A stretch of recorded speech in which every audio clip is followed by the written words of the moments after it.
നമസ്കാരം. Radio Mukkam special story. നിർമ്മാണത്തിലെ അശാസ്ത്രീയത കൊണ്ട് സംസ്ഥാനത്തിന് തന്നെ മാതൃകയാക്കാവുന്ന എടവണ്ണ കൊയിലാണ്ടി റോഡിൻ്റെ കഥ പറഞ്ഞാലോ ഇന്ന്? സംസ്ഥാനപാത എന്നൊക്കെയാണ് പേര്.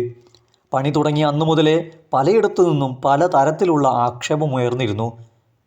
പിന്നീട് പണി കഴിഞ്ഞിട്ടും എന്തെങ്കിലും മാറ്റമുണ്ടോ? അരീക്കോട് നിന്ന് മുക്കം കടന്ന് താമരശ്ശേരി വരെ എത്തുമ്പോൾ ഈ റോഡിൽ കൂടെയുള്ള യാത്രാസുഖം നിങ്ങൾ അറിയും. ചിലയിടത്ത് നീളൻ ചാലുകൾ രൂപപ്പെട്ടിട്ടുണ്ട്. മറ്റു ചില സ്ഥലങ്ങളിൽ ചെറിയ മുഴകളുണ്ടായ പോലെ പൊങ്ങിയും വേറെ സ്ഥലങ്ങളിൽ പൊളിഞ്ഞും തുടങ്ങിയിരിക്കുന്നു.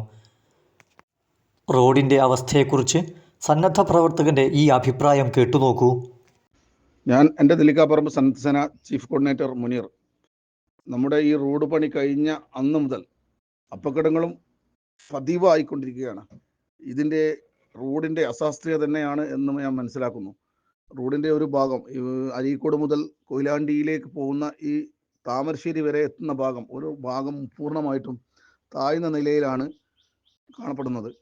ഇതിൽ വെള്ളം കെട്ടി നിന്നാലോ അല്ലാത്ത സമയത്തൊക്കെ ബൈക്കുകാർ പോകുന്ന സമയത്ത് തീർച്ചയായും അപകടത്തിൽപ്പെടും. കഴിഞ്ഞ ദിവസം കൂടത്തായിൽ കണ്ടു, ഒരു ബൈക്കുകാരൻ പെട്ടെന്ന് പിക്കപ്പ് വാനിലിടിച്ച ആൾ ദാരുണമായ അന്ത്യം കണ്ടു.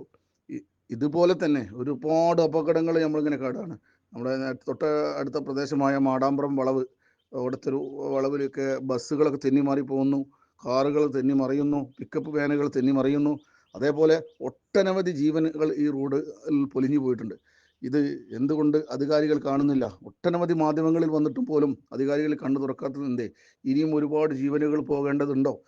പെട്ടെന്ന് തന്നെ ഇതിനൊരു നടപടി എടുക്കണമെന്നാണ് ഞങ്ങളെ ആവശ്യപ്പെടുന്നത്. ഭാരം കയറ്റിയ വാഹനങ്ങൾ പോകുന്ന ഭാഗം താഴ്ന്നാണ് ചാലുകൾ രൂപപ്പെട്ടത്. മഴക്കാലമായാൽ പിന്നെ പറയുകയും വേണ്ട. ഇരുചക്ര വാഹനങ്ങൾ അപകടത്തിൽപ്പെടുന്നത് നിത്യസംഭവം. വാഹനങ്ങൾ തെന്നിമാറുന്നതും കാണാം.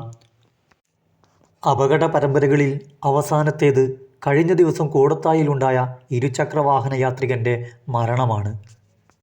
228 കോടി രൂപയോളം മുടക്കി പുതുക്കിപ്പണിത ഈ റോഡിലുണ്ടാകുന്ന അപകടങ്ങളിൽ മരണപ്പെടുന്നവരുടെയും അപകടത്തിൽപ്പെട്ട് ചികിത്സയിൽ കഴിയുന്നവരുടെയും എണ്ണം വർദ്ധിച്ചു വരികയാണ്.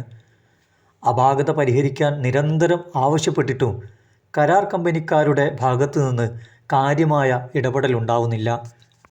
നിശ്ചിത കാലയളവിനുള്ളിൽ സംഭവിക്കുന്ന അപാകതകൾ പരിഹരിക്കണമെന്നിരിക്കെ പരാതികളോട് മുഖം തിരിഞ്ഞ് യാത്രക്കാരുടെ ജീവന് വിലയില്ലാതെ പെരുമാറുന്ന ഈ മനോഭാവം അവസാനിപ്പിച്ചേ മതിയാവൂ. അതിന് കൂട്ടായ ജനകീയ പ്രതിഷേധങ്ങൾ ഉയർന്നേ പറ്റൂ.